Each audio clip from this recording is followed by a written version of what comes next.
Welcome back to Shadows and Scandals, my loves. If you're new here, welcome to my little corner of YouTube where we dive headfirst into the messy, mysterious, and downright scandalous, and sometimes just a little bit spooky corners of history.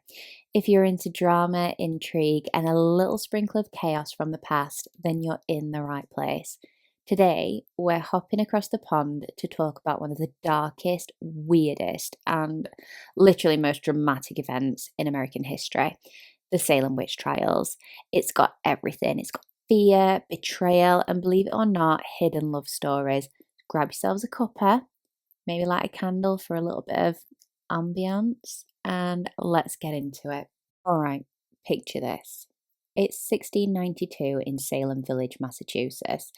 The air's thick with tension, people are skittish, whispering about curses and strange happenings. You've got folk blaming their cows not giving milk on witches, the kids suddenly screaming and flailing about in church. Honestly, it's giving soap opera energy, but with way more dire consequences. Now, before we dive into the nitty gritty, let's chat about why Salem was such a pressure cooker. First, this was a Puritan community, which means rules on rules on rules. Fun wasn't exactly on the menu. Dancing, no. Wearing anything flashy, big no. Gossip, definitely no. Although, let's be real, they did it anyway. On top of that, everyone's obsessed with the devil and eternal damnation. It's like living in one giant episode of Black Mirror, but you're not allowed to look directly at the screen. Then there was the elephant in the room, land disputes. Salem wasn't just about piety and prayer, it was about property and power. Families were scrapping over land boundaries like kids fighting over the last biscuit. The Patnams and the Porters, two big deal families in Salem, couldn't stand each other, and honestly, that feud had a lot to do with how this whole witch hunt spiraled. Now, here's where the drama kicks off. In January 1692, a couple of young girls, Betty Paris and Abigail Williams, started acting odd. They screamed, barked like dogs, and fling themselves into fits. The local doctor took one look at them and was like, "Yep, that's witchcraft." No other explanation, apparently, just straight to witches. Soon, more girls started acting possessed, like it was some kind of Puritan TikTok trend. Insane. Under pressure to name who was hexing them, the girls pointed fingers at three women: Tituba, a slave from the Paris household, Sarah Good, a homeless beggar, and Sarah Osborne, who'd scandalised the village by marrying her servant. Let's be honest, they were easy targets, poor, powerless, and already outsiders. Let's just pause and chat about Sarah Good for a moment. Sarah was known around Salem for being a bit of an odd duck. Her husband had abandoned her, leaving her destitute and relying on charity.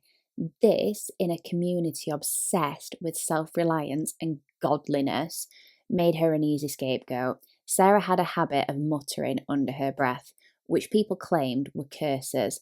During her trial, she denied the accusations fiercely, but was met with hostility. Her own daughter, Dorothy, just 4 years old, was coerced into testifying against her. Imagine that, your own child used as evidence. Sarah's defiance until the end painted her as an unrepentant witch in the eyes of the court, but her resistance also highlighted the absurdity of the accusations. Now, Tituba, she's one of the most fascinating figures in this whole story. Historians believe she was originally from South America or the Caribbean, and her role as a servant in the Paris household made her an outsider from the start. When she was accused, Tituba didn't just deny it. She leaned into the story. She confessed to witchcraft, but did so with such vivid detail that it sent the community into a tailspin. She described seeing strange animals like yellow birds and black dogs, mentioned signing the devil's book, and even implicated others in the village. Some believe she confessed to save herself from harsher punishment, knowing that a confession might spare her life. And she was right. Unlike many others, Tituba survived the trials, but her testimony was the spark that set the entire village ablaze with paranoia. Here's where things take a twist. Tituba's confession wasn't just a personal survival tactic, it played into the fears of the community. By naming names and painting lurid pictures of witchy conspiracies, she inadvertently gave credibility to the growing hysteria. Suddenly, no one could trust their neighbour. Your best mate, witch. Your gran, witch. Even your dog wasn't safe. But what exactly did they think these witches were doing? Allegedly, they were casting spells, summoning demons, and using their powers to harm others. People claimed witches were responsible for everything from spoiled food to stillborn livestock. Some of the girls accused the so called witches of pinching them, choking them, and pricking them with invisible needles. Come on. During court proceedings, these young accusers would put on full-blown performances. They'd scream, convulse, as if the witches were torturing them right there in the room. It was like live theatre, but way more sinister. The Devil's Book was a recurring theme too. Accusers claimed that witches signed their names in this mysterious book in exchange for supernatural powers. Tituba described seeing animal familiars, like a yellow bird or a black dog. They acted as servants for witches. These stories fed into everyone's worst fears, painting witches as agents of chaos working directly for, you got it, Satan. Then there were these witch cakes. Oh my god, witch cakes were actually a thing. Basically, they take rye flour and mix it with the urine of the afflicted girls, bake it into this little cake, and then feed it to some poor dog. The idea was that the dog, bless its soul, would somehow reveal the witch responsible. It's as bizarre as it sounds, but back then it was considered cutting edge detective work. I'm not sure Poirot would agree, but we move. As the hysteria grew, the accusations got more wild and honestly, petty. People started pointing the finger at folk like they didn't like or had grudges against. One woman, Rebecca Nurse, was accused despite being this sweet, devout grandmother. Another, Martha Corey, got thrown under the proverbial carriage by her own husband. And if you thought that women were the only ones targeted, think again. Men like John Proctor, George Burroughs were also accused. George was even the former minister of Salem, which goes to show no one was safe. Now, let's talk about the hidden love stories because amidst all of the fear and betrayal, there were glimmers of humanity. One of the most heartbreaking tales is that of John and Elizabeth Proctor. They were both accused of witchcraft, and during their imprisonment, Elizabeth discovered that she was pregnant. John Blessing defended her fiercely, even as he faced trial. His loyalty and bravery, it's just stuff of tragic romance novels.